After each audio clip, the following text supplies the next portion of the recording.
इस सब्जेक्ट में तुम लोग को ऐसे ही कुछ कुछ प्रूव करना रहता है कि प्रूव करो 2 × 2 4 होता है। फिर जैसे अभी तुम लोग इस टाइप का अगर पढ़े होगा कि limit x tends to 0 sin x/x 1 होता है, तो वहाँ पे तुमको प्रूव करना होगा limit x tends to 0 x - 1 -1 होता है। ये सब प्रूव करना पड़ता है। तो तुम लोग से एक सीनियर बैच में एक लड़की थी, श्वेता नाम था, अभी IIT कानपुर में। तो उसका कल कॉल आया था, वो बोल रही थी कि भैया वो बता देने के लिए कि कैसे प्रूव करते हैं। हम बोले ठीक है, रुको एक एग्जांपल लिख के बताते हैं। फिर उसको वही बता रहे थे।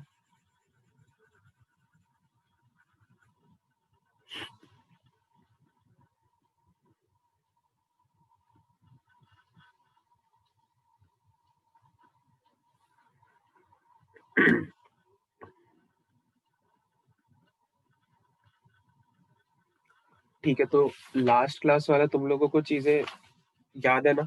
उसके आगे से बढ़ते हैं, ठीक है? ग्रुप 3 से बतलाना था, ग्रुप 2 तक हो गया हाँ, था, या 2 में ही थोड़ा सा और बतलाना था। 2 में और कुछ नहीं बताना था।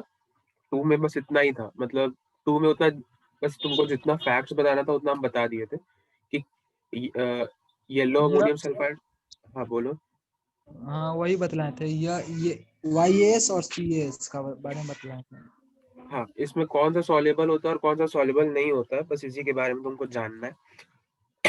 और कुछ इसमें जानना नहीं था, ठीक है? ग्रुप 3 से स्टार्ट करना है। ग्रुप 3 तुम लोग को बहुत मजा नहीं आएगा, बता देते हैं। ग्रुप 3 में भी बहुत मजा नहीं आएगा, ग्रुप 4 में भी बहुत मजा नहीं आएगा। क्यों? क्योंकि उसमें जैसे ग्रुप 1 में जितना सिस्टमैटिक अपन चले थे कि पहले ये टेस्ट करेंगे, फिर ये टेस्ट करेंगे, फिर ये टेस्ट करेंगे, तो उससे क्या क्या कंक्लूजन आ रहा था, वो ग्रुप 2, ग्रुप 3, ग्रुप 4 में नहीं है, ठीक है? इन तीनों में कुछ रैंडम फैक्ट्स है, जो फैक्ट्स को यूज करके क्वेश्चन पूछ लेता है, ठीक है? तो इसीलिए पहले जो थोड़ा इंटरेस्टिंग है उसको कर लेते हैं, जो कि है ग्रुप 5, ठीक है? उसके बाद फिर ग्रुप 3 और ग्रुप 4 जो बचा है उसको करेंगे, ठीक है?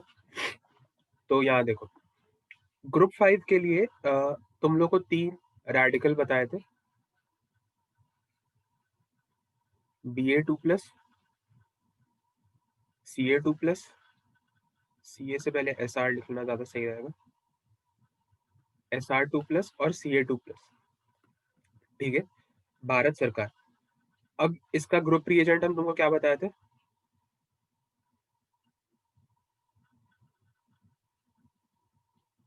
बताओ।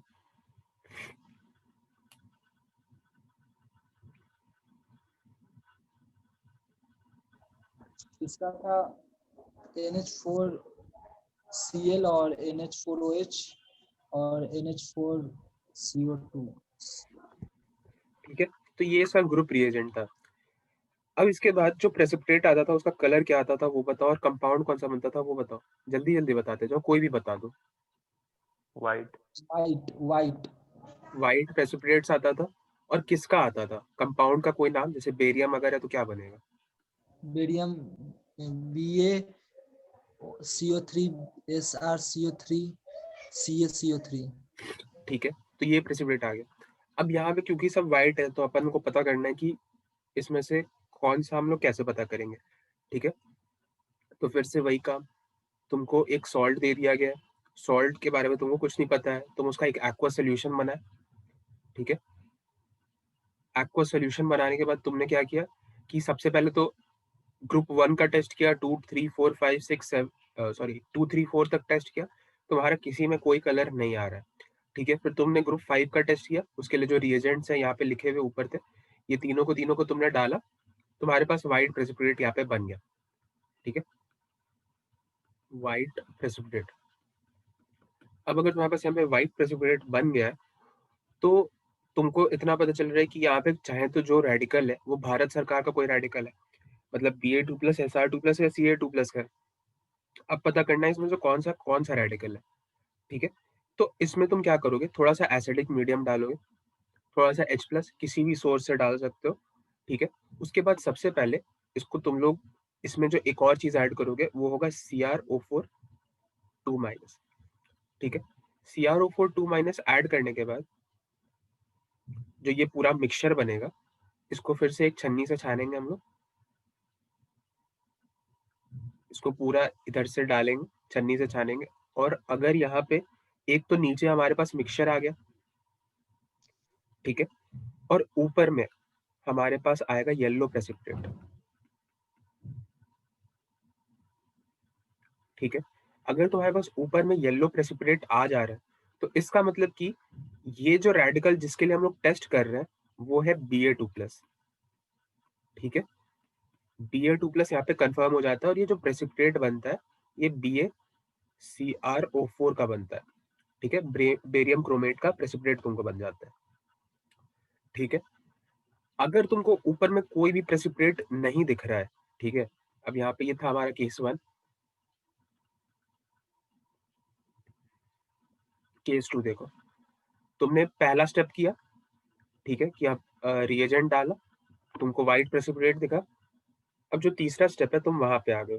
तीसरे स्टेप में तुमको क्या दिख रहा है कि तुमने छाना, तुमको यहाँ जो छन्ना था हमारा, इसमें तुम ये छन्ना तुमको पूरा खाली दिख रहा है, ठीक है, इसमें कोई प्रेसिपिटेट नहीं दिख रहा है, और जो पूरा सोल्यूशन है ये नीचे आ चुका है, ठीक है। तो मतलब इसमें कुछ है और छन्ने में कुछ नहीं है, तो मतलब यहाँ पे Ba2+ तो प्रेजेंट ही नहीं है। अब तुम क्या करोगे, ये सबको हटाओगे, इसमें वापस से तुम डालोगे एक दूसरा रिएजेंट, मतलब कहीं से भी कोई भी एक ऐसा सोर्स लाओगे जहाँ पे तुमको SO4 2- मिल जाए, ठीक है। किसी भी कंपाउंड से SO4 2- लाके उधर डाल सकते हो, या कोई एक ऐसा सॉल्ट ही डाल दो जो SO4 2- फर्निश कर दे, ठीक है। तो तुमने यहाँ पे SO4 2- डाला। SO4 2- डालने के बाद तुमने वापस एक छन्ना लिया और इससे पूरा सोल्यूशन छान दिया। छानने के बाद अगर तुमको यहाँ पे टॉप पे पहले तो आधा सोल्यूशन पहले एक नीचे आ गया होगा, ठीक है, और अगर तुमको टॉप पे फिर से व्हाइट प्रेसिपिटेट दिख रहा है, तो इसका मतलब कि यहाँ पे Sr2+ प्रेजेंट है।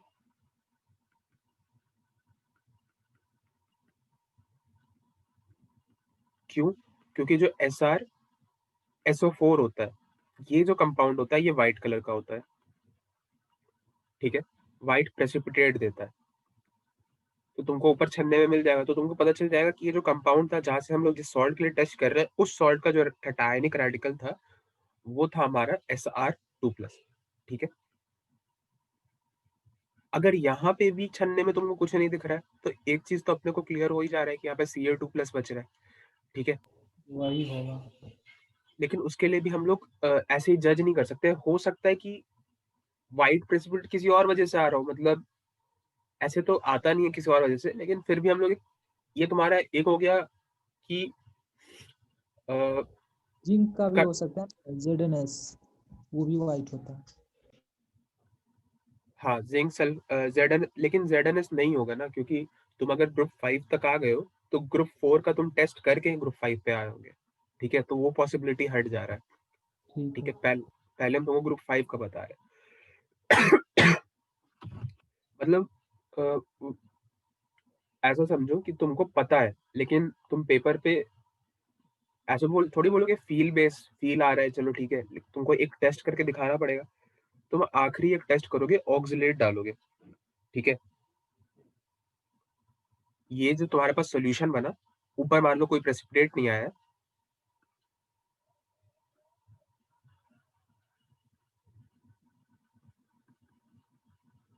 तो ये जो तुम्हारे पास सोल्यूशन बना, इसमें फाइनली तुम डालोगे ऑक्सलेट C2O4 2-, ठीक है। ऑक्सलेट डालने के बाद तुम लोग इसमें कहीं पे इसमें फिर से एक छन्नी डालोगे और इसको छान लोगे पूरे सोल्यूशन को, ठीक है। और अगर तुमको यहाँ पे फिर से व्हाइट प्रेसिपिटेट दिख रहा है,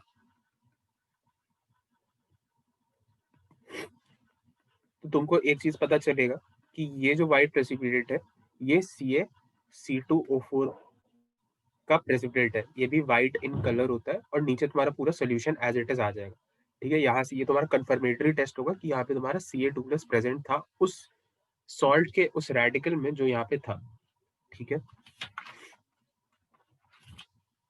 तो यहाँ पे हम लोग कौन-कौन सा टेस्ट किए? सबसे पहले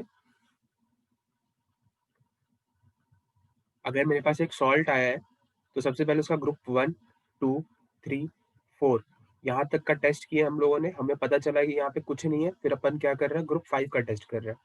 ग्रुप 5 का जब अपन टेस्ट कर रहे हैं, तब यहाँ पे सबसे पहले हमने डाला NH4OH, NH4Cl, NH4 hold by CO3 तो हमें दिखने लगा व्हाइट प्रेसिपिटेट, ठीक है? ये अपना हो गया एक तरीके से प्रिलिमिनरी टेस्ट कह सकते हैं कि ग्रुप रिएजेंट टेबल से हमने टेस्ट किया और हमारा ये सक्सेसफुल हुआ कि ग्रुप 5 का कोई एक रेडिकल है। कौन सा रेडिकल है? इसे पता करने के लिए सबसे पहले हमने टेस्ट किया CrO4 2- के साथ, ठीक है?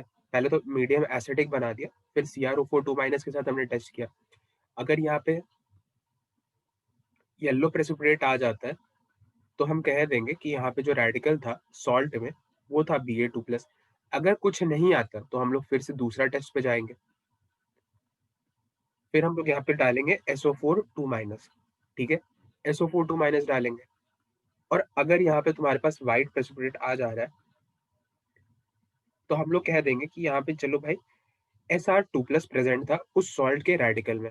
अगर यहाँ पे व्हाइट प्रेसिपिटेट फिर से नहीं आ रहा, तो फिर से अपन टेस्ट करेंगे और तीसरा रिएजेंट डालेंगे ऑक्ज़ालेट C2O4 2- और यहाँ पे भी अगर तुम्हारे पास व्हाइट प्रेसिपिटेट आ जा रहा है, तो अपन कह देंगे कि यहाँ पे जो प्रेज़ेंट था, ये था Ca2+, ठीक है? ये है तुम्हारा पूरा का पूरा ग्रुप 5 का।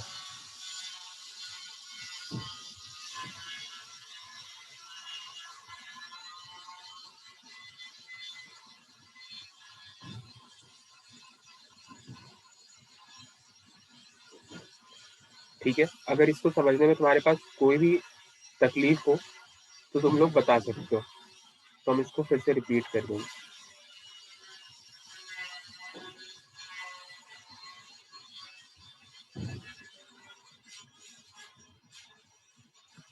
कोई तकलीफ नहीं है, तो एक छोटा-सा टेबल तुम लोग को बताते हैं। ग्रुप 5 के साथ ही इसको ध्यान में रखना, ठीक है?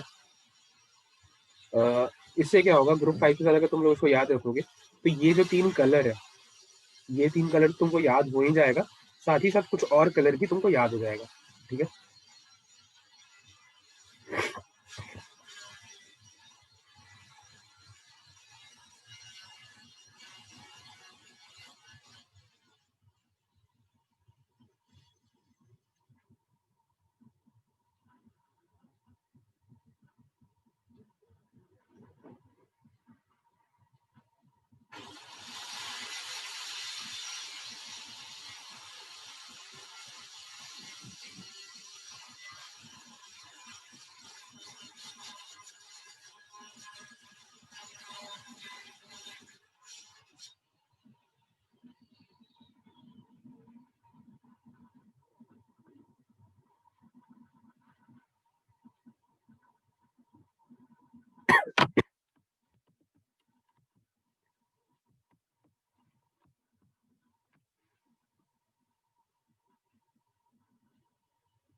छोड़ो हाथी से बना देते हैं।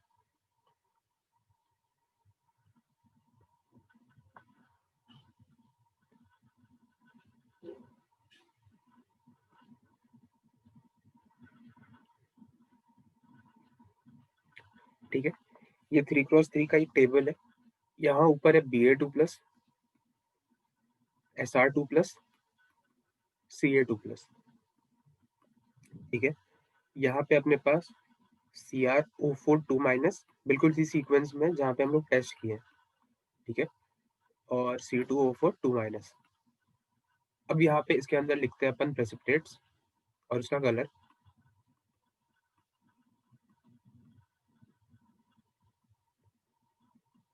तो सबसे पहले यहाँ पे हमारे पास क्या बनेगा? BaCrO4, ठीक है? BaCrO4 इसी तरीके से तुम लोग यहाँ पे पूरा कंप्लीट कर सकते हो, ठीक है? यहाँ पे हम कुछ नहीं लिख रहे हैं क्योंकि यहाँ पे कोई प्रेसिपिटेट नहीं बनेगा, कंपाउंड बनेगा लेकिन वो प्रेसिपिटेट नहीं होगा, ठीक है? तो इसीलिए यहाँ पे कुछ नहीं लिख रहे हैं। अब इसके नीचे देखो,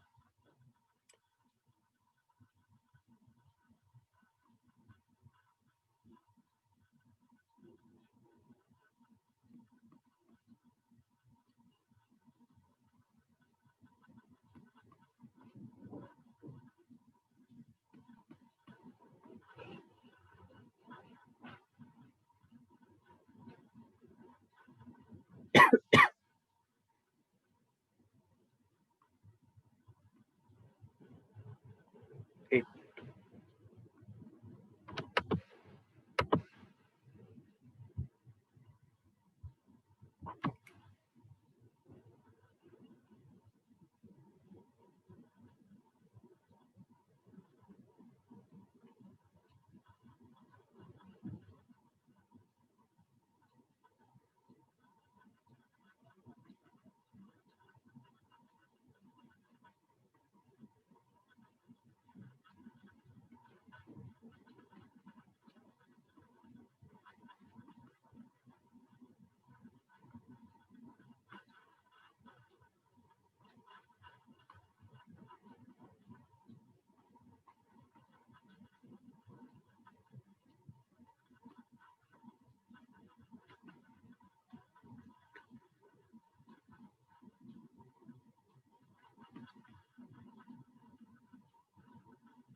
ठीक है, इस टेबल को तुम लोग याद रख सकते हो।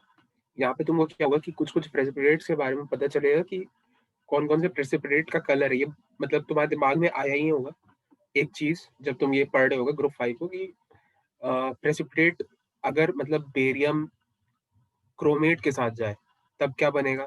अगर स्ट्रोंशियम सल्फाइड SO4 के साथ जाए तो क्या बनेगा? कैल्शियम अगर CrO4 2 माइनस के साथ जाए तब क्या बनेगा? ठीक है? तो इसीलिए यहाँ पे एक जनरलाइज़ करके बता दिए कि कौन-सा किसके साथ जाएगा तो क्या-क्या बन जाएगा, ठीक है? कंपाउंड बनाना तो बहुत आसान है। एक चीज़ ऐसे याद रखना, भारत सरकार Ba2+ Sr2+ Ca2+ और यहाँ से ऐसे नीचे याद रखना है, तो CrSO4 और C2O4 मतलब हम इसको तो ये हमको ऐसे याद ही हो गया था, लेकिन तुम लोग कैसे याद रखोगे?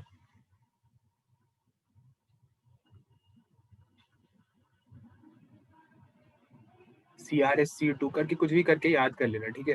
और ये वही सीक्वेंस जिसमें टेस्ट का ऑर्डर बताए थे, ठीक है?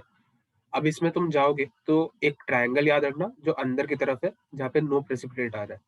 सिर्फ बेरियम क्रोमेट जो है वो येलो प्रेसिपिटेट दे रहा है और बाकी सारे के सारे व्हाइट प्रेसिपिटेट दे रहा है, ठीक है?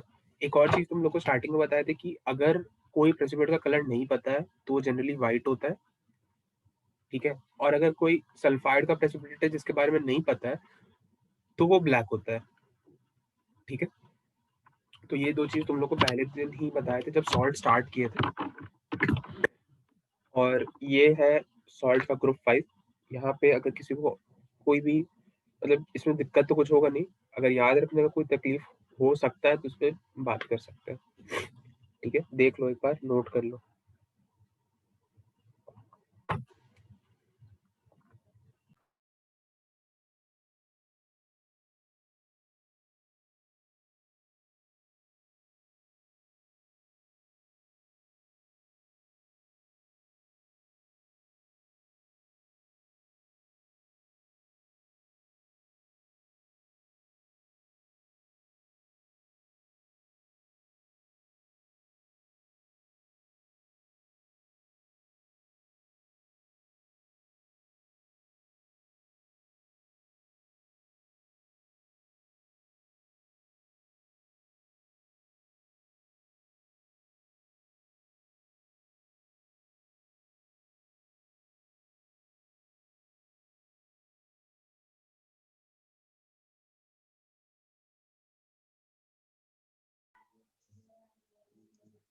हेलो,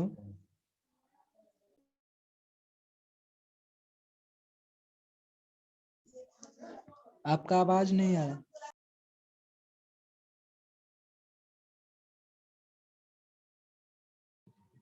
अच्छा, सॉरी। हम पूछ रहे थे कि अभी ये तो सुने होगे कि हम ये बोले थे कि इसमें किसी को अगर कोई दिक्कत है तो ये तुम लोग पूछ सकते हो। हाँ, वहाँ तक आया था, दिक्कत वहाँ तक समझ ठीक में आया था। ठीक है। अब इसके बाद पूछे, अभी तुम लोग का जो टेस्ट चल रहा है पीरियड जो टेस्ट कोचिंग में चल रहा है उसमें वो टेस्ट कैसा चल रहा है?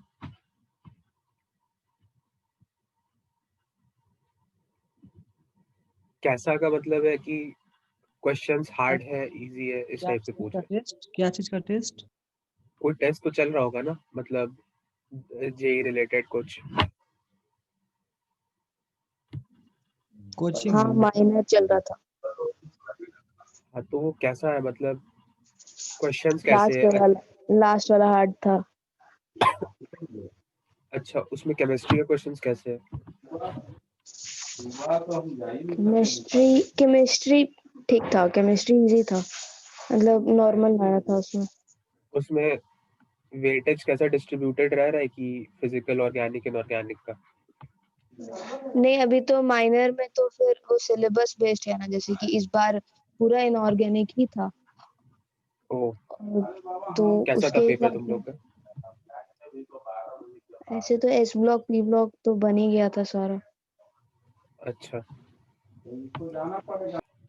और तुम लोग में से सबसे ज्यादा मार्क्स अभी किसको आ रहा है?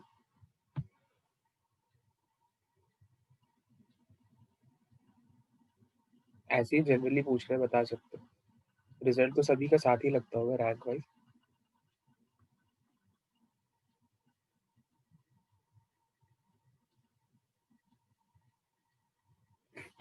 इसमें यार सब चुप क्यों हो गया?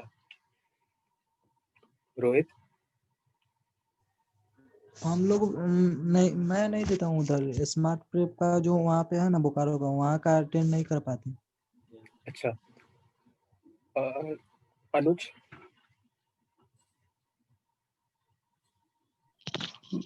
भैया हर बार ऐसे फिक्स नहीं है कि कोई एक ही करता है, थोड़ा चेंज होते रहता मतलब कौन कौन करता है, ऐसे ही नाम जानना चाह रहे थे। है।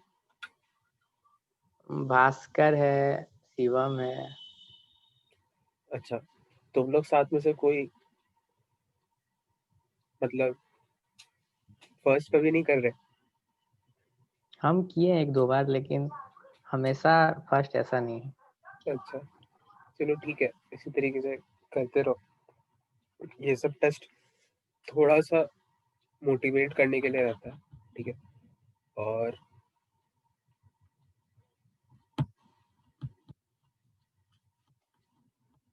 टेस्ट सबको सीरियसली दिया करना। और तुम लोग में से किसी एक का मैसेज आया था कि और कोई टेस्ट सीरीज ज्वाइन करना चाहिए कि नहीं, तो हम इसमें यही कहे थे कि तुम लोग के ऊपर है, अगर कोई एक और टेस्ट सीरीज ज्वाइन करना चाहो तो कर सकते हो। वो टाइम के ऊपर तुम लोग अपना देख सकते हो कि अ, और तुमको टेस्ट सीरीज ज्वाइन करना ठीक लग रहा है कि नहीं लग रहा है। वो एकदम पर्सनल चॉइस के ऊपर है। नहीं भी ज्वाइन करते हो, मतलब मेरे हिसाब से तो एक और ज्वाइन कर लेना चाहिए। कोई भी इंस्टीट्यूट जो भी कोटा के कोचिंग से अफिलिएटेड हो, जो उसका टेस्ट सीरीज करा रहा हो, उसको एक ज्वाइन कर लेना चाहिए, मतलब मेरे हिसाब से। क्योंकि तुम लोग का मेजर कंपटीशन वहाँ के लोगों के साथ है, तो फिर तुम लोग को पता चलते रहेगा कि तुम लोग कैसा कर रहे हो और वो कैसा कर रहा है, ठीक है? और कौन से क्वेश्चन अभी मार्केट में नए हैं, कौन से तुमसे नहीं बन रहे हैं, बस वो पता रखना चाहिए, ठीक है? बस इसके लिए तुमको कोई भी कोचिंग का ज्वाइन मेरे हिसाब से कर लेना चाहिए, ठीक है? और दो, जैसे कोई ये सब का ज्वाइन मत करना। अन अकेडमी का कोई टेस्ट सीरीज अगर आया है या फिर बाईजूस का कोई टेस्ट सीरीज आया है, तो ये सब से भूल के भी दूर ही रहना। ये सब मत ज्वाइन करना। प्लस कोई भी जो भी कोटा से एफिलिएटेड कोचिंग है उसका ज्वाइन कर सकते हो, ठीक है? एनटीएस का नहीं करेंगे? एनटीएससी का एक ऐप आता है, उसमें टेस्ट होता है, लाइव टेस्ट। NTSE? नहीं नहीं, एनटीएस। अच्छा, NTA? ओ सॉरी, एनटीए, हाँ। अच्छा, एनटीए के ऐप से भी जो टेस्ट आता है दे सकते हो, लेकिन वो सब टेस्ट अब देखो मतलब वो ऐसा है कि वो बहुत आसान क्वेश्चंस रहता है। केमिस्ट्री का ज्यादा कम देखे थे जब पिछले साल हम हाँ उसका सोल्यूशन हम बना रहे थे तो वो उनको बहुत आसान लगा था, और ऐसा क्वेश्चन इतना आसान आता नहीं है। फिजिक्स और मैथ्स हम देखे नहीं थे उसका, लेकिन केमिस्ट्री में बहुत वन वर्डर आंसर्स मतलब इस टाइप का लग रहा था कि ये तो बस एक एक वर्ड का है, एक एक लाइन लिखना है। इस टाइप का हमको नहीं लगता है कि आता है। प्लस तुम लोग का इस बार से तो जेई मेंस 4 बार हो गया ना, इसी साल से इम्प्लीमेंटेड है कि अगले साल से? अभी 2021 कंफर्म नहीं हुआ है, विचार चल रहा है। अच्छा, ना ही हो तो ज्यादा बेटर है। ऐसे तो एक ही बार बेस्ट होता है, 2 बार भी हो गया तो ठीक है, 4 बार हो जाएगा तो परसेंटाइल का कुछ मतलब भी नहीं है, क्योंकि उन लोग का परसेंटाइल निकालने का तरीका बहुत ज्यादा गलत, मतलब परसेंटाइल टू रैंक कन्वर्जन उन लोग का बहुत गलत है। जैसे सपोज 10 लाख लोग पहले सेटिंग में दिया, मतलब जनवरी वाले अटेम्प्ट में दिया, उसमें किसी को 99.16 परसेंटाइल आया, ठीक है, और कोई जो अप्रैल वाला सेटिंग होता है उसमें दिया और उसको उसमें भी सपोज 99.14 परसेंटाइल आया, ठीक है, और इसमें जो बच्चा दिया है ये है 14 लाख, ठीक है, सपोज कर लेते हैं रैंडम फिगर से। तो ये लोग क्या करता है कि ये 10 लाख को देखता है, ये 14 लाख को देखता है, ठीक है, ये लोग दो चीज कर रहा है, दोनों में से हमको पता नहीं एग्जैक्ट क्या हो रहा है। चाहे तो ये इस 14 लाख को डायरेक्टली इससे मल्टीप्लाई करेगा, ठीक है, तुम्हारे इन दोनों में से जो बेस्ट परसेंटाइल आया उसको मल्टीप्लाई करेगा दोनों सेटिंग में से जो सबसे ज्यादा बच्चा है, या तो फिर इन दोनों में से जो टोटल नंबर ऑफ स्टूडेंट्स है, टोटल स्टूडेंट्स, ठीक है। सपोज जो हम लोग ऐसे निकाल सकते हैं N A plus N B minus N A intersection B, इससे जो हम लोग को टोटल स्टूडेंट्स मिल रहा है इसको मल्टीप्लाई कर रहा है तुम्हारे इस परसेंटाइल से। तो ये बहुत ज्यादा अजीब सा सिस्टम है, क्योंकि यहाँ पे तो हो सकता है कि कितने लोग से हम कंप्लीट ही नहीं किए उससे और मतलब ये बहुत रिडंडेंट सा सिस्टम है, पता नहीं ऐसे क्यों चल रहा है, एक्सप्लेन कर पाना भी बहुत मुश्किल है इसको।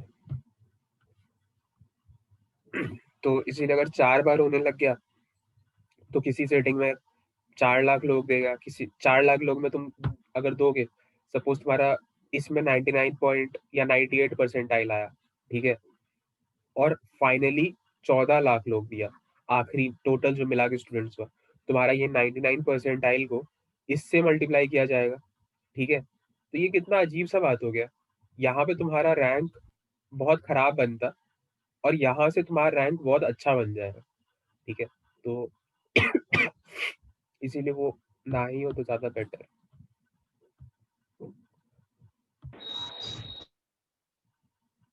तो वही हम बता रहे थे कि कोई भी टेस्ट सीरीज जो तुमको सही लगे उसको ज्वाइन कर सकते हो, तो तुम्हारा ज्यादा बेटरमेंट हो सकता है।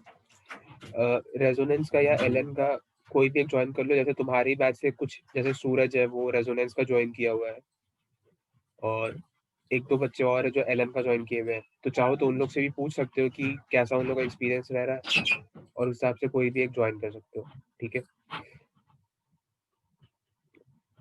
बस हम ये कहेंगे कि एक टेस्ट सीरीज पे जो मतलब बोकारो का है उस पे ज्यादा मतलब उस पे भी वो तो देना ही है, लेकिन जो बाहर भी चल रहा है उस पे भी अपन ध्यान देंगे, ध्यान रखेंगे, तो हमारा ही भला है। चलो ठीक है, अब हम लोग आगे बढ़ते हैं। अगर किसी को कुछ इस पे पूछना है तो पूछ सकता है, वरना हम लोग ग्रुप 3 से स्टार्ट करेंगे,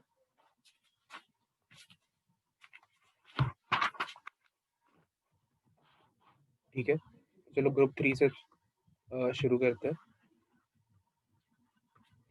ठीक है। अब ग्रुप 3 जो है इसमें भी कुछ फैक्ट्स है और कुछ नहीं है, इसमें भी कोई ऐसा पर्टिकुलर टेस्ट नहीं है जो तुमको एग्जैक्ट कटायन तक लेके चला जाए, ठीक है। पहले ग्रुप 3 में रेडिकल्स कौन से आते हैं ये बताओ।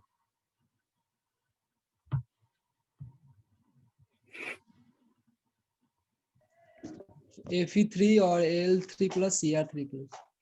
ठीक है, उसका रिएजेंट क्या होता है?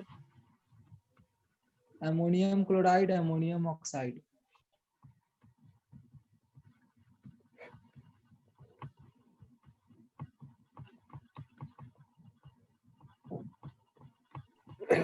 और दोनों एक साथ होता है क्या? क्या? मतलब जब इसका ग्रुप रिएजेंट टेस्ट कर मतलब इसका टेस्ट करेंगे तो दोनों को एक साथ रखेंगे?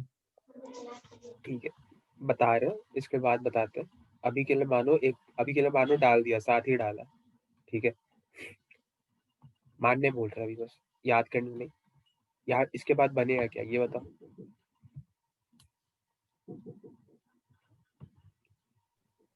FeOH whole 3 AlOH whole 3 CrOH whole 3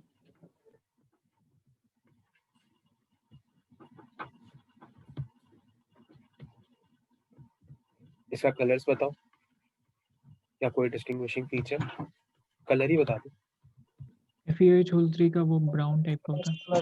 brown, reddish brown, और जेलेटिनियस वाइट और इसका ग्रीन। ग्रीन।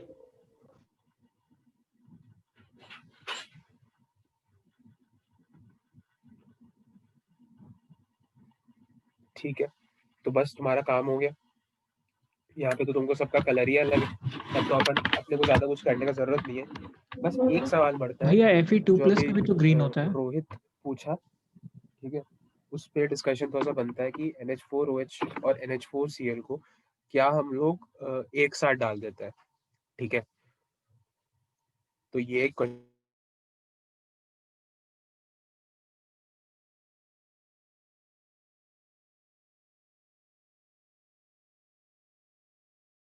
आवाज नहीं आ रहा आपका।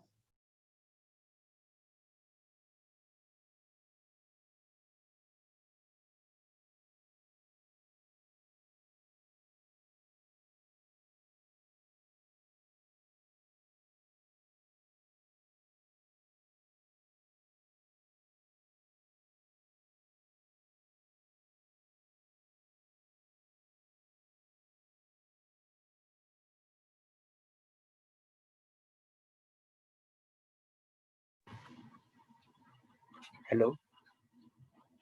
हाँ, तो किसी को इसका कोई आइडिया है तो बता सकता है। किस चीज का? मतलब जो कि क्वेश्चन है वो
हेलो।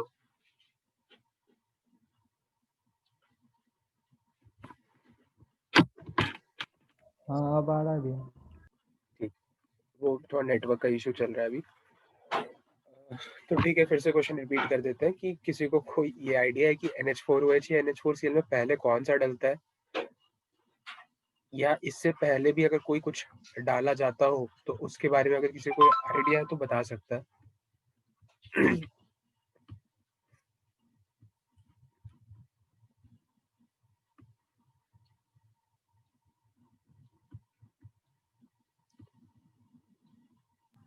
अगर दोनों को एक साथ नहीं डालते तो पहले तो हम NH4Cl डालेंगे, उसके बाद NaOH। क्यों?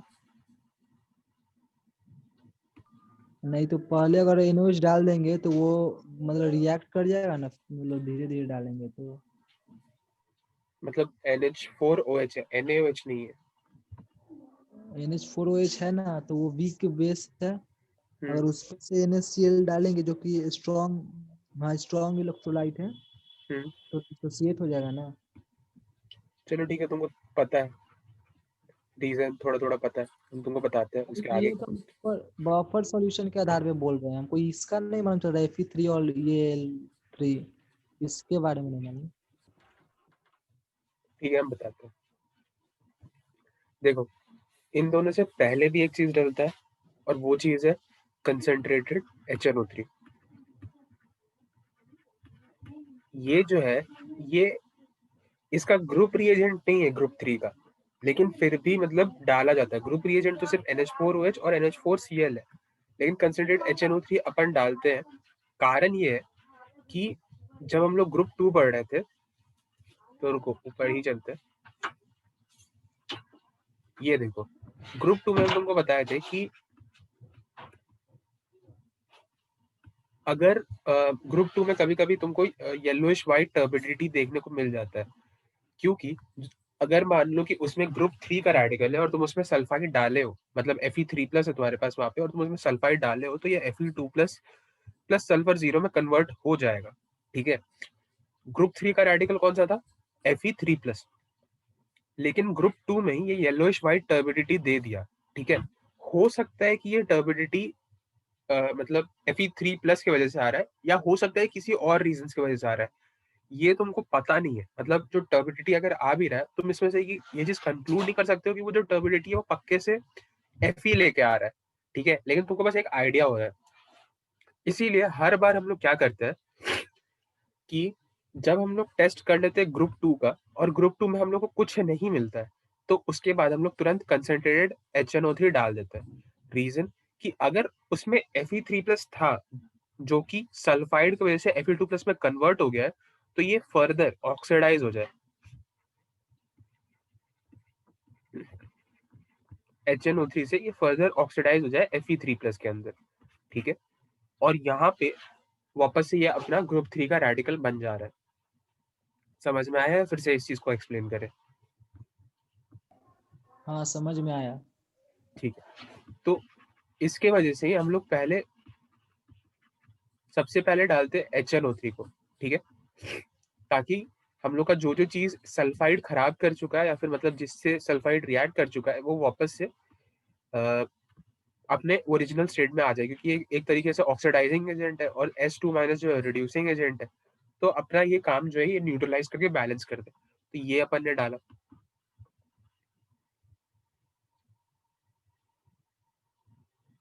अब बात आता है कि NH4Cl को डालना है या NH4OH को डालना है। चलो, इसको समझने के लिए एक चीज समझना होगा कि हम लोग का ग्रुप 4 का रिएजेंट क्या है।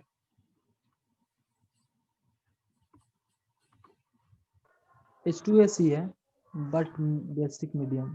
बेसिक मीडियम में। ठीक है, H2S है बेसिक मीडियम में। सपोज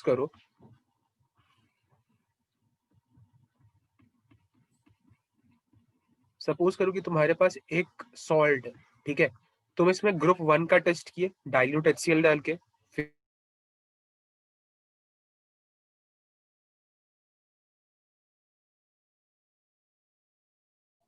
ठीक है, मान लो कि जो तुम सॉल्ट डाले हो वो Zn2+ का एक कटायन रख रहा है।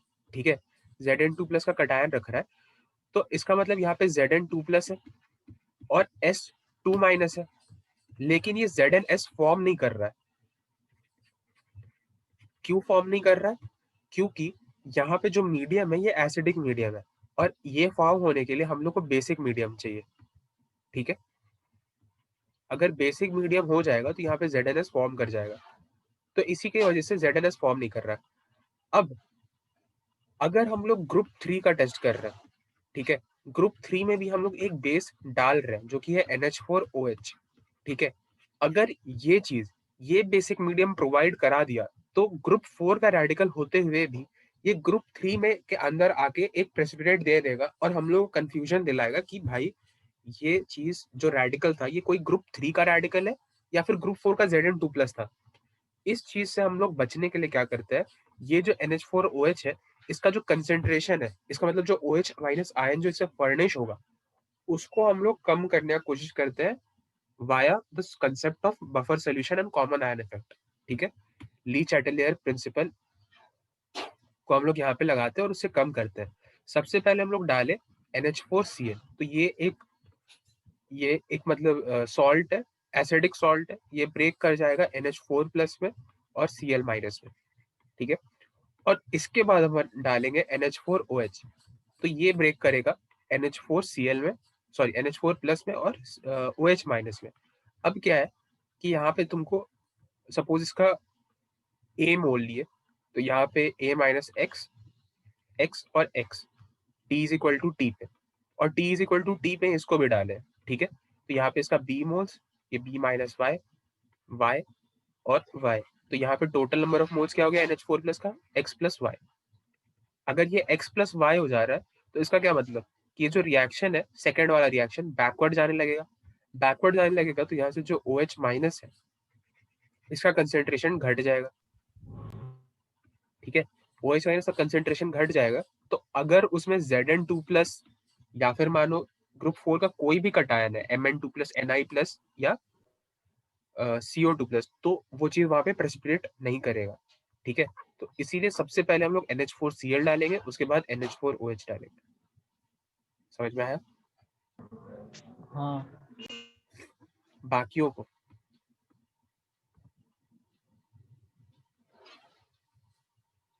अगर नहीं आया तो रिजाइंड कर सकते हो, फिर से इस चीज को एक्सप्लेन करेंगे। अच्छा कंसेप्ट था, बहुत इंटरेस्टिंग था।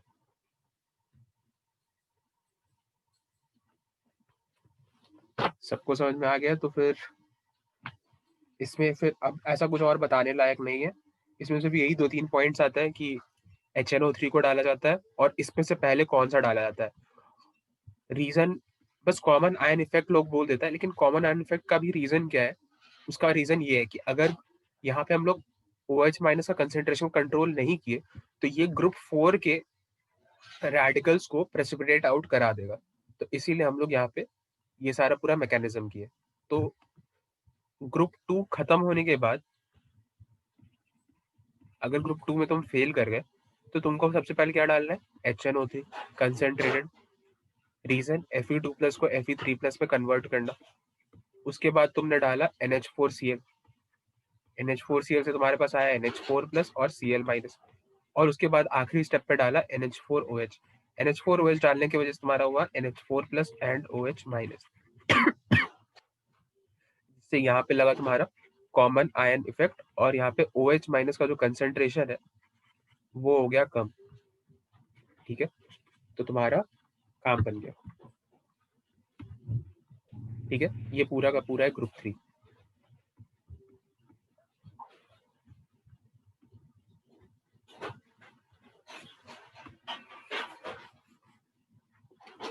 ठीक है, ठीक है। अब यहाँ पे तुम्हारे पास आता है ग्रुप 4।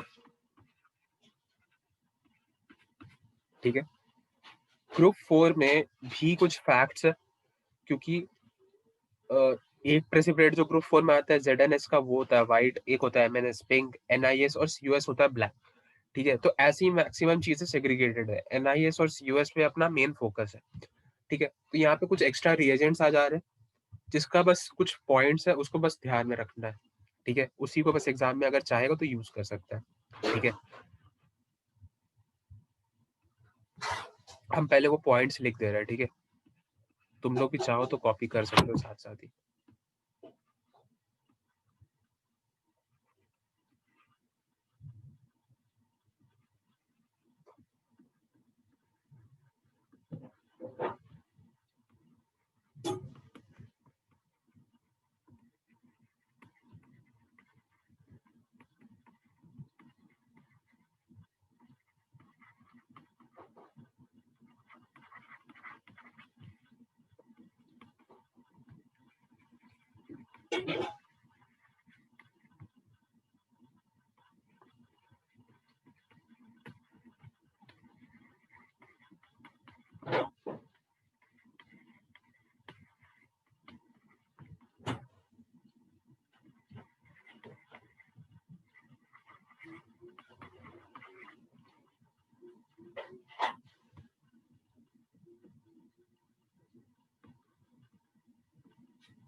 ठीक है, ये 3 पॉइंट है। इसको तुम लोग नोट डाउन कर लो। क्या है वो एक बार हम रीड आउट कर देते हैं कि जितने भी सल्फाइड के प्रेसिपिटेट होते हैं वो हॉट और डाइल्यूट HNO3 में सॉल्युबल होते हैं एक्सेप्ट HGS। ठीक है, लेकिन HGS जो होता है वो एक्वा रीजिया में सॉल्युबल होता है। एक्वा रीजिया क्या होता है तुम लोग को पता होगा, 1:3 HNO3 HCl। ठीक है, उसमें ये सॉल्युबल होता है, लेकिन सारे के सारे और HGS सिर्फ इकलौता प्रेसिपिटेट है जो डाइल्यूट HNO3 में, हॉट डाइल्यूट HNO3 में सॉल्युबल नहीं होता। ठीक है, दूसरा पॉइंट है ZNS और MNS जो है ये डाइल्यूट HCl में सॉल्युबल है, और जो ब्लैक प्रेसिपिटेट्स है NiS और COS का वो उसमें सॉल्युबल नहीं है। और जो तीसरा पॉइंट है ये है कि MNS जो है ये CH3COH में सॉल्युबल है, और NiS COS और ZNS सॉल्युबल नहीं है। इन सब पॉइंट्स हम लोग एक चीज कंक्लूड कर सकते हैं कि जो ब्लैक प्रेसिपिटेट होते हैं, मतलब इन दोनों के लिए ब्लैक प्रेसिपिटेट होते हैं, वो किसी में सॉल्युबल नहीं होते। ब्लैक सल्फाइड प्रेसिपिटेट किसी में का मतलब है डाइल्यूट HCl और डाइल्यूट CH3COH में सॉल्युबल नहीं होते। ठीक है, ये चीज बस तुमको ध्यान में रखना है। ठीक है, ये चीज हमको उम्मीद है कि तुम लोग को याद रहेगा। काले लोग कभी भूलते नहीं है किसी में। क्या? नहीं कुछ भी, बोल रहे थे ब्लैक प्रेसिपिटेट अब COS हम का सुन होगा। लिए, क्या ऐसे ही बोले? चलो ठीक है, याद रखना।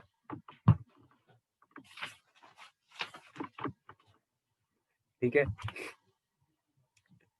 इसके बाद भी हम तुम लोग को एक चीज बोल रहे हैं कि जो मैक्सिमम क्वेश्चन आएगा ग्रुप रिएजेंट टेबल और वो जो एसिड का टेस्ट था अनायन के साथ, उससे आएगा। ठीक है, उससे ज्यादा तुम लोग से नहीं पूछा जाएगा, मतलब पूछा तो जाएगा लेकिन वो हार्ड होगा। ये सब चीजों से उसका रिलेशन होगा, जो एक्स्ट्रा जो टेस्ट बताया जा रहा है उसको ही किसी तरीके से यूज करेगा, चाहे तो उसका कलर, उसका रिएजेंट, ये सब को यूज करके एक क्वेश्चन बनेगा। ठीक है,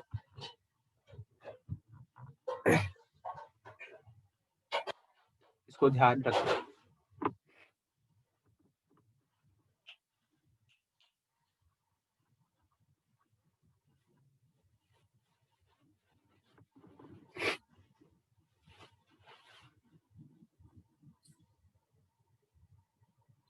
तुम लोग नेस्लर्स रिएजेंट का नाम सुने ही होंगे।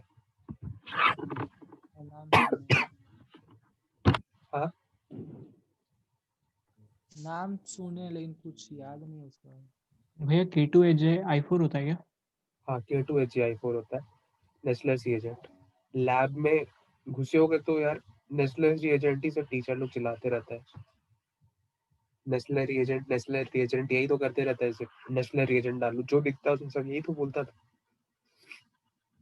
चलो क्या है, NH4+ जो आखिरी हमारा ग्रुप 7 वाला NH4+, इसके लिए अगर अपन टेस्ट देखें तो यहाँ पे हमने बताया था कि NaOH डालेंगे तो NH3 निकलेगा, ठीक है। NH3 निकलता है, NH3 का तो एक स्मेल होता है, उससे तुम आइडेंटिफाई कर सकते हो। जो कंफर्मेटरी टेस्ट है इसमें तुम डाल सकते हो नेस्लर्स रिएजेंट जो कि होता है K2HgI4, ये भी एक कॉम्प्लेक्स कंपाउंड ही होता है बाय द वे, ठीक है। और इसके साथ थोड़ा सा KOH का मिक्सचर करोगे बेसिक मीडियम बना के, इसको डालोगे तो तुम्हारे पास कुछ एक ऐसा कॉम्प्लेक्स बन के दिखेगा।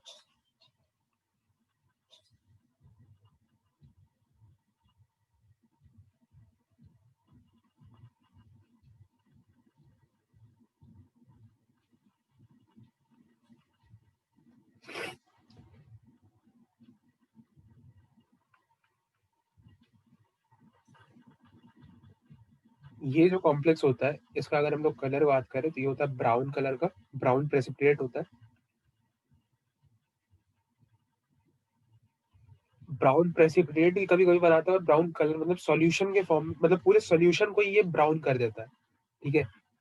और इसका जो नाम है, नाम बहुत ट्रेंडी नाम है, इसको बोलते हैं आयोडाइड ऑफ मिलन्स बेस, ठीक है।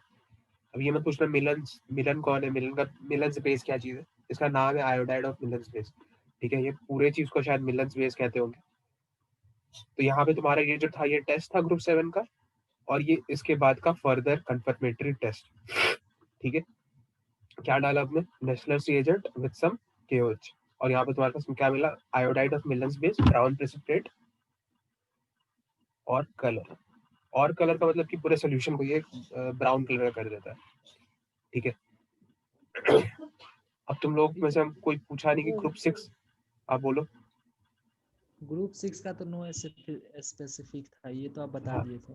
भैया हम हाँ बोल रहे थे कि ये सब यूनिक है, मतलब ब्राउन प्रेसिपिटेट जो यहाँ पे मिलेगा आयोडाइड ऑफ मिलन्स बेस का, वो हाँ। कभी और नहीं मिल सकता है, अब इसी टाइम मिलेगा। हाँ मिलेगा तो मतलब तुम अगर NH3 को K2HgI4 के साथ रिएक्ट कराओगे तो तुमको मिलेगा। अब तुम उसको किस सेंस में रिएक्शन करा रहे हो, वो तुमको कभी भी कराओगे तुमको वही मिलेगा। अब तुमसे अगर कोई क्वेश्चन पूछेगा कि अगर हम लोग Ca2+ का SO4 2- के साथ रिएक्शन कराएंगे तो हम लोग को CaSO4 मिलेगा क्या, कभी और नहीं मिलेगा। तो हाँ, तुम ऐसा कटायन और ऐसा आयन दिया हो तो बन जाएगा। मतलब ये इसका नाम है, जैसे इसका नाम था ना कैल्शियम सल्फेट CaSO4 का, वैसे ही इसका नाम है आयोडाइड ऑफ मिलन्स बेस, इसी नाम से बहुत फेमस है। जे एडवांस का कोई क्वेश्चन उठा के देखो कि पुराना, तो उसमें ये ऑप्शन के तौर पे एक बार यूज किया था आयोडाइड ऑफ मिलन्स बेस, इसलिए बता दिया। नहीं वो सवाल नहीं पूछे थे हम। ठीक है, फिर से पूछो तो आपका सवाल। सवाल में पूछे थे जो जो हम लोग टेस्ट कर रहे हैं, हाँ जैसे यहाँ पे अमोनिया का NH4+ का टेस्ट किए हाँ तो NH3 मिला, और इस NH3 मिला है, और इसका मालूम चलेगा कि एमोनिकल स्मेल है, तो ये मालूम करेगा कि NH3 होगा। लेकिन ये हमको कैसे मालूम चलेगा कि NH4+ से ही ये आया है, ये कोई और भी तो कटायन हो सकते थे।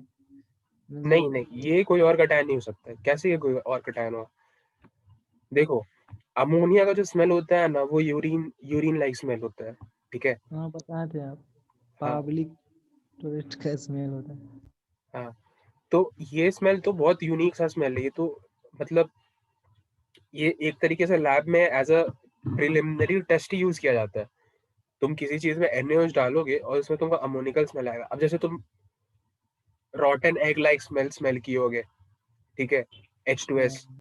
और PH3 fish like smell, रॉटन fish like smell, तो वो सब स्मेल यूनिक है। तो NH3 तुमको यहीं से मिलेगा। मतलब तुमको फिर से एक बार अपना क्वेश्चन पूछो, अगर तुमको क्लियर नहीं हुआ है तो फिर से एक बार पूछो। नहीं, हम क्वेश्चन पूछ रहे हैं ना, जैसे कि किसी और ग्रुप के बारे में जो टेस्ट हम लोग कर रहे हैं, हम्म, 3 में किए तो रेड ब्राउन आ गया, जेलेंटिनस व्हाइट आ गया, हाँ, ग्रीन आ गया, ये सब जो आ रहा है हम्म, वो मतलब इसी केस में आएगा, Fe3+ के ही केस में आएगा, ये सब हम पूछ रहे हैं। देखो NH4Cl देखो डालेंगे। देखो आ तो किसी और सेंस में भी सकता है, लेकिन तुमको असलियत में टेस्ट थोड़ी करना है। तुमको क्वेश्चन दिया जाएगा, एक क्वेश्चन होगा कि तुमने एक सॉल्ट का सैंपल लिया, ठीक है, एक सॉल्ट का सैंपल लिया, उस सॉल्ट के सैंपल में तुमने पहले थोड़ा सा पानी मिलाया, पहले डाइल्यूट HCl डाला और तुमको कुछ नहीं दिखा, फिर तुम कोई कंक्लूजन नहीं कर पाया, फिर थोड़ा स्टोरी होगा, फिर तुमने कुछ और डाला, H2SN basic medium acidic medium डाला, तुम कुछ कंक्लूड नहीं कर पाए, फिर आएगा कि तुमने इसमें NH4OH NH4Cl डाला, तो तुम्हारे पास आ रहा है रेडिश ब्राउन प्रेसिपिटेट, ठीक है। तब तुम इस चीज से यहाँ से कनेक्ट करोगे कि ठीक है ये एक सॉल्ट एनालिसिस का क्वेश्चन है। अगर तुमको पहले यहाँ से कुछ स्टेप्स भी हटा दिया जाए तो भी तुम इस चीज को कनेक्ट करोगे कि ये सॉल्ट एनालिसिस का क्वेश्चन है। आ तो वो प्रेसिपिटेट बहुत जगह से सकता है, ठीक है। कैल्शियम में भी बहुत सारे कलर जो ठीक है होता है, सर। एक मिनट कंप्लीट कर लेते हैं। कैल्शियम में भी जो बहुत सारे कलर हो सकता है वो रेडिश ब्राउन कलर का ही आता है, उसके बहुत सारे प्रेसिपिटेट्स में कलर, ठीक है। लेकिन तुमको देखना है कि तुम्हारे सिलेबस में क्या चीज है, ठीक है। तुमको वहां से सब चीज को कनेक्ट करना है कि तुम क्या पढ़े हो और उसके उससे रिलेटेड ये किस चीज का कलर था। आ तो बहुत जगह से सकता है, ठीक है। तुमको ऐसा कोई ना कोई पेपर पढ़ते समय तुमको कोई क्वेश्चन समझ में आ जाएगा कि ये सॉल्ट एनालिसिस का क्वेश्चन है, ठीक है। कुछ ना कुछ उसमें ऐसा लिखा होगा कि वो तुमको पकड़ में आएगा कि ये सॉल्ट का क्वेश्चन है, क्योंकि वो स्टार्ट ही यहाँ से करता है कि a binary salt is taken या फिर a salt sample was taken या a salt aqueous salt solution was taken, तो तुमको समझ में ऐसे ही आ गया कि सॉल्ट एनालिसिस का क्वेश्चन है। तो उसको उस हिसाब से आगे बढ़ाओ, आगे उस हिसाब से प्रोसीड करो। और ये सारा जो हम रिएक्शन तुमको इतना बता रहे हैं ये सिर्फ सॉल्ट एनालिसिस के लिए नहीं है, ये रिएक्शन जनरल रिएक्शन है, ठीक है, जो कहीं पे भी यूज किया जा सकता है। और भी जो कुछ कुछ ऐसे ये वाले रिएक्शन, ये वाला जो टेबल है, ये जो कलर है, इसको कहीं भी यूज किया जा सकता है। ये पी ब्लॉक और डी ब्लॉक दोनों में सॉरी एस ब्लॉक और डी ब्लॉक दोनों में यूज किया जा सकता है, क्योंकि CrO4 2- जो है और C2O4 2- जो है, ये दोनों के दोनों चीजें डी ब्लॉक में दो रिएजेंट्स में आती है, ठीक है। और ये जो कटायंस है ये एस ब्लॉक के कटायंस है, तो ये उधर भी तुमसे पूछा जा सकता है। तो तुमको ये चीज ध्यान में रखना है कि ये कलर हम लोग कहाँ पे पढ़े और उसका वहां पे यूज करना है, ठीक है। इस तरीके से तुमको इसको याद रखना है। ओके भैया।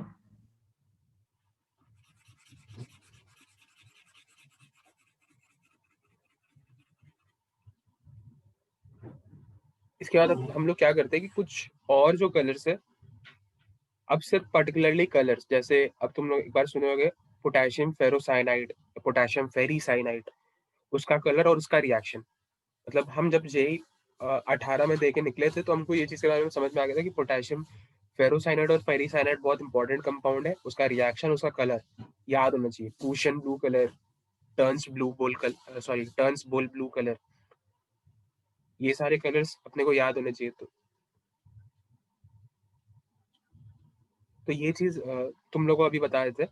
एक मिनट रुक जाओ, हम बस अपने लैपटॉप को चार्ज पे लगा देते हैं।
हेलो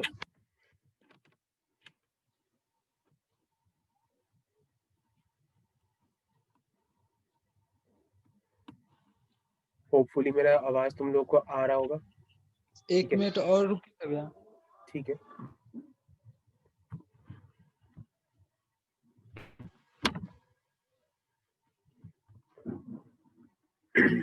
चलो रुको, थोड़ा बात ही कर लेते हैं। 1 मिनट रुकना ही है तो। एक चीज बताओ, इतना कम लोग क्यों आ रहे हैं यार क्लास में?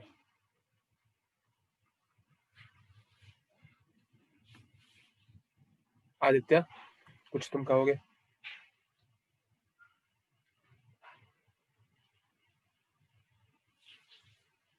सारा क्लास में वही हाल है भैया। तो बाकी लोग पढ़ना छोड़ दिया या फिर खुद से पढ़ रहे हैं? क्या लगता क्या है? कुछ बताया नहीं ना भैया अभी।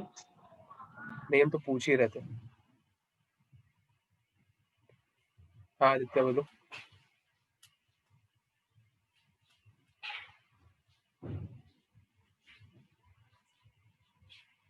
हेलो।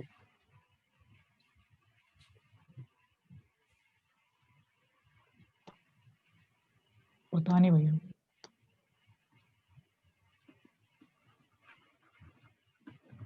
चलो ठीक है, तुम लोग बस अपना फोकस और डिटर्मिनेशन बना के रखना। ठीक है, बस एक बार पहला मेंस हो जाए, उसके बाद तुम लोग मतलब उतना समय तक कम से कम अपना डिटर्मिनेशन बना के रखो। उसके बाद आगे का तुम लोग को खुद ही पता चल जाएगा और उसके बाद तुम लोग खुद ही से मेहनत करने लगोगे। ठीक है, लेकिन अभी बस मेंस तक के लिए डिटर्मिनेशन बना के रखो। चलो तब आगे बढ़ते हैं। शुरू करें रोहित?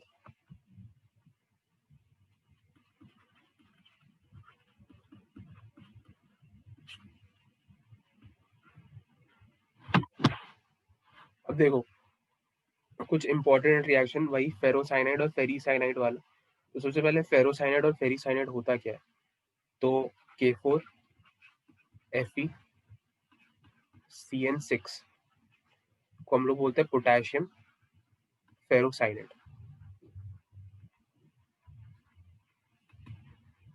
ठीक है, और K3 Fe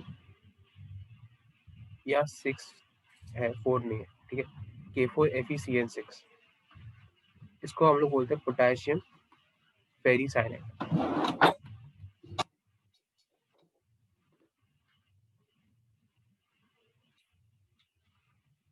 ठीक है, अंतर कहाँ पे आ रहा है? चार्ज में। यहाँ पे जो आयरन है ये +2 ऑक्सीडेशन स्टेट में, और यहाँ पे जो आयरन है ये +3 ऑक्सीडेशन स्टेट में, इसीलिए यहाँ पे ये फेर ही है और यहाँ पे ये फेरो है। ठीक है, तो अगर तुमसे कोई कहे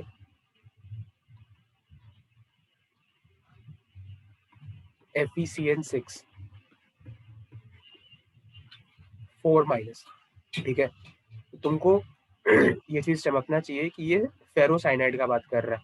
अब पोटेशियम तो रहा नहीं, लेकिन फेरोसाइनाइड का बात हो रहा है। और अगर तुमसे कोई कहे FeCN6 3-, वो समझना चाहिए कि वो फेरीसाइनाइड का बात कर रहा है। ठीक है, ये दो चीज। अब इसके कुछ इससे कंसर्निंग रिएक्शंस का हम लोग बात करते हैं। ठीक है,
ठीक है, ये दो रिएक्शन है, एक फेरोसाइनाइड का, एक फेरिसाइनाइड का है।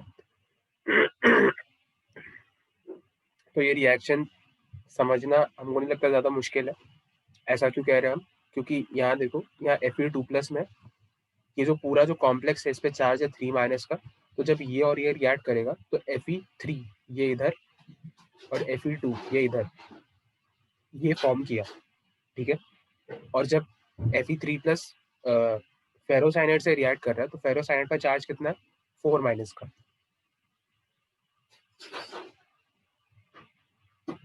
तो ये इधर और ये इधर, यहाँ कुछ गड़बड़ हो गया, चेंज कर लेते हैं।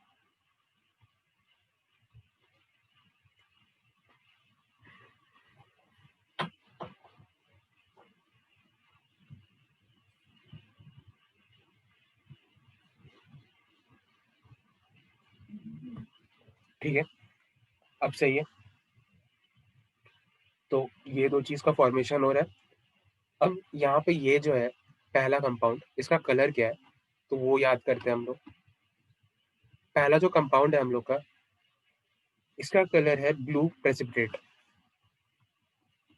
मतलब ब्लू कलर का है। और अगर ब्लू में भी कौन सा ब्लू है तो इसका नाम होता है टर्न्स बुल्स ब्लू, ठीक है।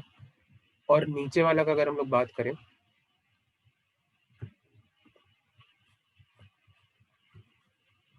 तो ये भी ब्लू प्रेसिपिटेट ही होता है। और ब्लू में भी कौन सा, तो प्रूशियन ब्लू, ठीक है। प्रूशियन ब्लू प्रेसिपिटेट आता है।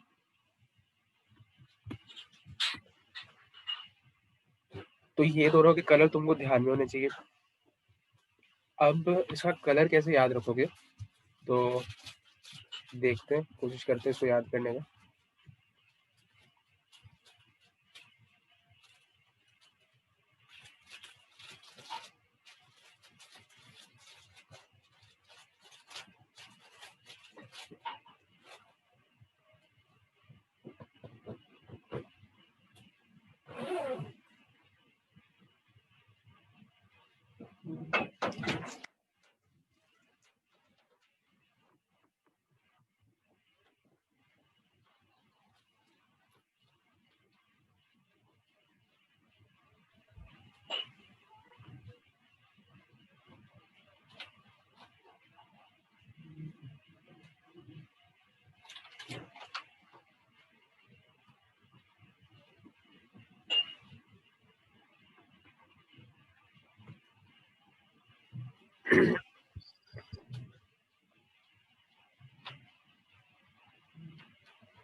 इसका याद रखने वाला तरीका तो हमको ध्यान में नहीं है।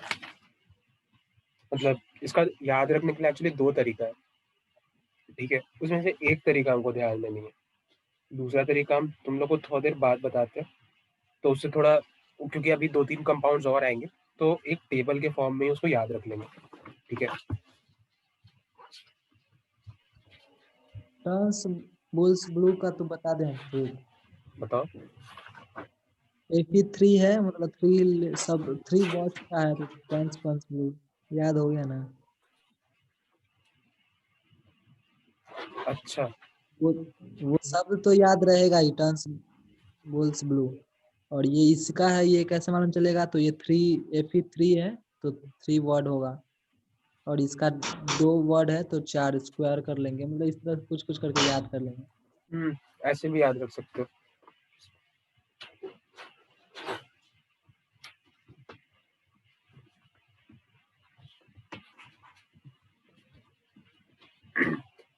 चलो तो अब इसके हम लोग आगे बढ़ते हैं, ठीक है। जो कुछ और कलर्स है वो सब भी हम लोग डिस्कस कर लेते हैं। अब आता है कि अगर अपन फेरोसाइनाइड ही ले लें,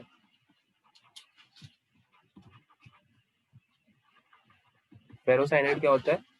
FeCN6 4-, ठीक है। इसको अपन रिएक्शन कराएं Ag के साथ, Ag प्लस के साथ और Cu2 प्लस के साथ, ठीक है। तो यहाँ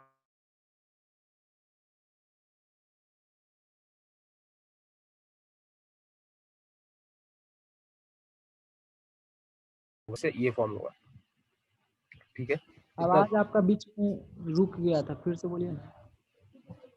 हम कुछ ऐसा बताया नहीं, हम बस यही बोले कि जब हम लोग इसको Ag से रिएक्ट कराएंगे तो यहाँ पे जो कॉम्प्लेक्स फॉर्म होगा, ये तुमको समझ में आ रहा है, बस चार्ज एक्सचेंज से, यहाँ पे भी चार्ज एक्सचेंज से, ठीक है।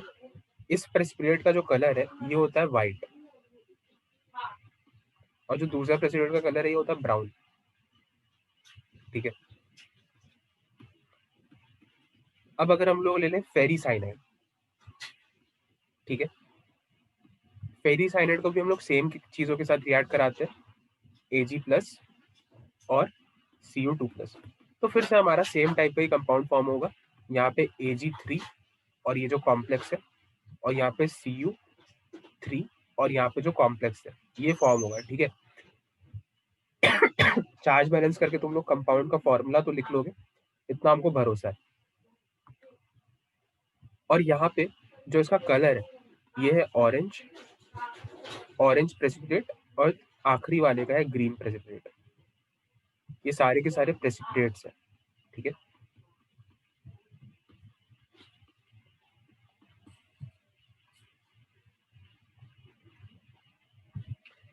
अब इसको याद करने का तरीका कुछ अगर हो तो बताते थे।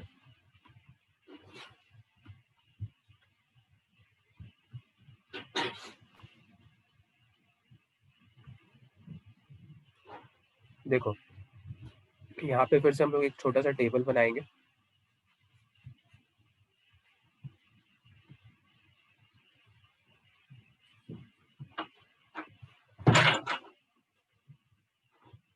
ठीक है। और यहाँ पे सबसे पहले Fe2 प्लस 4 माइनस, इसका मतलब समझ लो Fe2 प्लस 4 माइनस का क्या मतलब है। Fe2 प्लस 4 माइनस का मतलब है कि यहाँ पे हमने लिया है फेरोसाइनाइड, ठीक है। CN6 नहीं ले रहे कि CN6 दोनों में कॉमन है, ठीक है। और यहाँ पे अपन ले रहे हैं Fe3 प्लस 3 माइनस, तो ये अपना क्या है, ये फेरी वाला है, साइनाइड। हाँ ये है फेरीसाइनाइड और ये है फेरोसाइनाइड। ये बात सबको समझ में आ रहा है? नहीं समझ में आ रहा है तो तुम लोग यहाँ पे ऊपर में चार्ज देख के एक बार काम कर सकते हो इस पे, ठीक है। यहाँ पे तुम लोग को बता दिए, ये वाला है 2 प्लस 4 माइनस, और ये वाला है 3 प्लस 3 माइनस, ठीक है। तो इसी चीज को हम यहाँ पे वापस नीचे लिख रहे हैं, पूरा को लिखेंगे तो टेबल थोड़ा सा बड़ा बन जाएगा, ठीक है। तो इसलिए छोटा सा मैं इसको यहाँ पे बता रहा हूँ।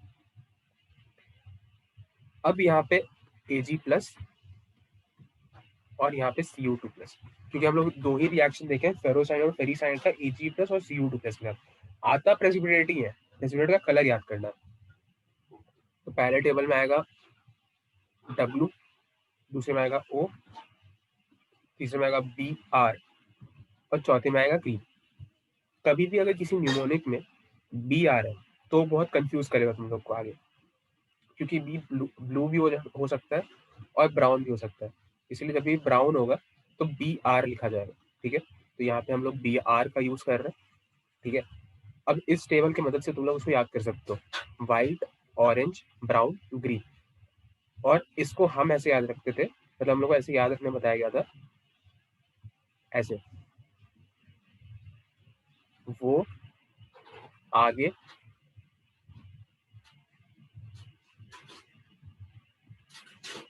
भागी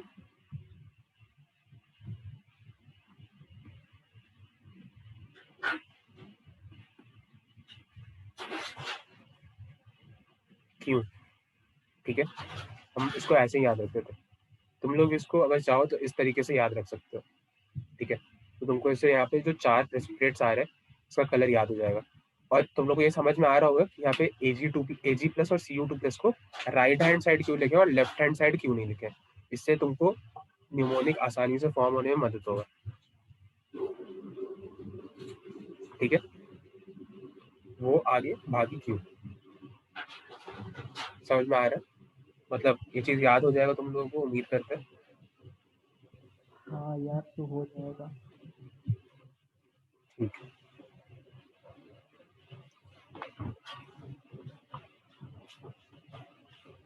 अब हम लोग अपना आखिरी जो 2 रिएक्शन है, 2 इंपॉर्टेंट रिएक्शन की कैटेगरी में फेरोसाइनाइड और फेरीसाइनाइड का, उसको कंप्लीट कर लेते हैं आज ही। ठीक है, तो नेक्स्ट क्लास के लिए ये तो नहीं बचेगा कम से कम।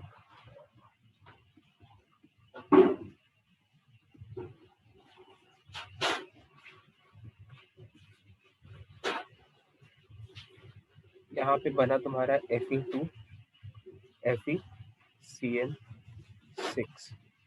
ठीक है, यहाँ पे अपन ने लिया फेरोसाइनाइड, इसका Fe2+ से रिएक्शन कराया, यहाँ पे ये बना। ये चीज हम पहले भी तुम लोगों को बता दिए थे।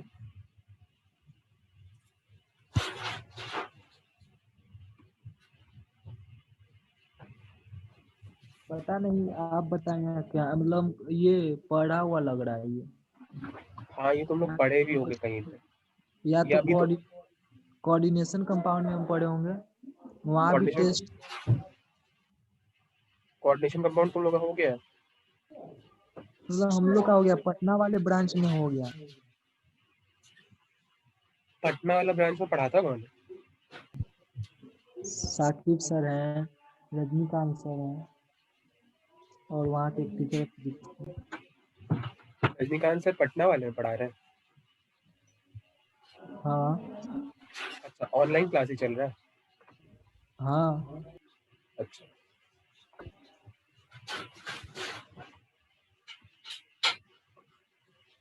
ये रिएक्शन एक्चुअली कॉम्प्लेक्स कंपाउंड में भी आता है, कहीं ना कहीं तुम लोग सब कोई देख ही लेता है। ठीक है, हम अभी रिएक्शन लिख दे रहे हैं और उसका कलर याद करने का तुम लोग को तरीका बता दे रहे हैं, तो लोग एक बार और उसका नोट्स भेज देंगे। ठीक है, एक बार देखना, उसको अगर याद नहीं होता तो अगली क्लास में हम लोग फिर से यहीं से स्टार्ट करेंगे, क्योंकि अभी ये जल्दी जल्दी में खत्म हो रहा है, क्योंकि तुम लोग का शायद तीसरा क्लास भी होगा।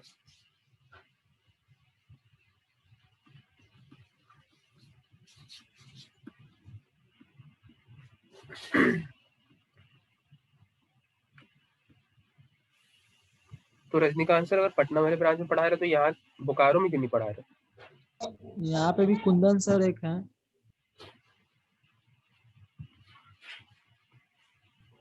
निहार सर हैं।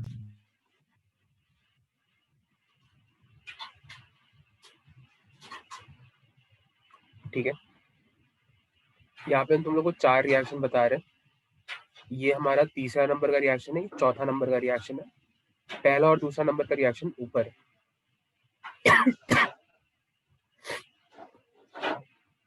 ये हो गया पहला रिएक्शन और ये हो गया दूसरा रिएक्शन। इसमें गौर करो, यहाँ पे Fe2+ इसके साथ रिएक्ट कर रहा है, यहाँ पे Fe3+ इसके साथ रिएक्ट कर रहा है, जबकि अगले जो 2 रिएक्शन है उसमें इसका पोजीशन Fe2+ और Fe3+ का उल्टा हो जा रहा है। ठीक है, तो ये रिएक्शन हम तुमको बता रहे हैं। मतलब इन शॉर्ट, फेरोसाइनाइड और फेरीसाइनाइड के साथ Fe2+ और Fe3+ क्या बनाता है, दोनों के साथ वो दोनों ही तुमको रिएक्शन बना रहे हैं। तो 2 तुम्हारे पास कंपाउंड है और 2 तुम्हारे पास पेयर है, तो 4 रिएक्शन टोटल में हो गया। ये फेरोसाइनाइड और फेरीसाइनाइड, और यहाँ पे Fe2+ और Fe3+, तो यहाँ पे तुम्हारे पास टोटल 4 रिएक्शन हो गया। ठीक है, अब आता है इसका कलर। तो इसका कलर है व्हाइट और इसका कलर है चॉकलेट ब्राउन।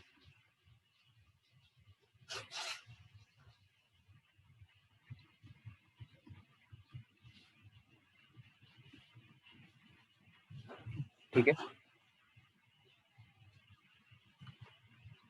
ये चीज, ये 4 कलर को तुम लोग ध्यान में थोड़ा रखना, और तुम आज के लिए बस इसको याद रखो, इस टेबल को। अगला टेबल अभी हम स्टार्ट बता नहीं रहे, नहीं तो उसमें थोड़ा टाइम लग जाएगा, तुम लोग अगला क्लास भी है। और आज जितना भी चीज बताया उसको ध्यान में रखना, नोट्स तुम लोग को पहुंच ही जाएगा। और जितना भी बताया एक बार फिर से उसको स्टार्टिंग से रिवाइज कर लेना। ठीक है, बस इतना कर लेना, तुम लोग का मतलब आज के लेक्चर का काम हो जाएगा। ठीक है, मतलब सारा का जो सारा अभी सॉल्ट का काम कर लेना आज। इसका जो अभी लिखे ना जिस पेज पे, उसका PDF बना के भेज दीजिए ना, कोई कोई पॉइंट लिखना होता है, नहीं लिख पाए। ठीक है, हम भेज देंगे। भेज, ठीक है। अगला क्लास तुम लोग का सॉल्ट एनालिसिस का आखिरी क्लास होगा। ठीक है, कोई अगर अनायन का कोई ऐसा स्पेशल टेस्ट है तो हम तुमको अगले क्लास में बता देंगे। और सॉल्ट अगली क्लास में हम लोग खत्म करेंगे, ठीक है। डी ब्लॉक और ए ब्लॉक नहीं ना पढ़ा हम लोग को अभी। नहीं, और भी क्लास को पढ़ाते हैं क्या आप? ये यूट्यूब पे लेक्चर है आपका डी ब्लॉक एफ ब्लॉक का, तो वो हाँ कंफ्यूजन हो रहा चाहो है। तो उसको देख सकते हो, अभी तुम लोग को नहीं पढ़ा है, वैसे वही चीज़ पढ़ाएंगे, तो चाहो तो देख लो, वो तुम लोग से सीनियर बैच को पढ़ाए थे, मतलब पिछले साल, ठीक है। अगर तुम लोग को डी ब्लॉक और एफ ब्लॉक देखना है तो वहाँ पे देख सकते हो। नहीं आप ही से पढ़ लेंगे फिर। चलो तब ठीक है, अभी का क्लास एंड करते हैं। ठीक है, थैंक यू भैया। ठीक है, चलो बाय।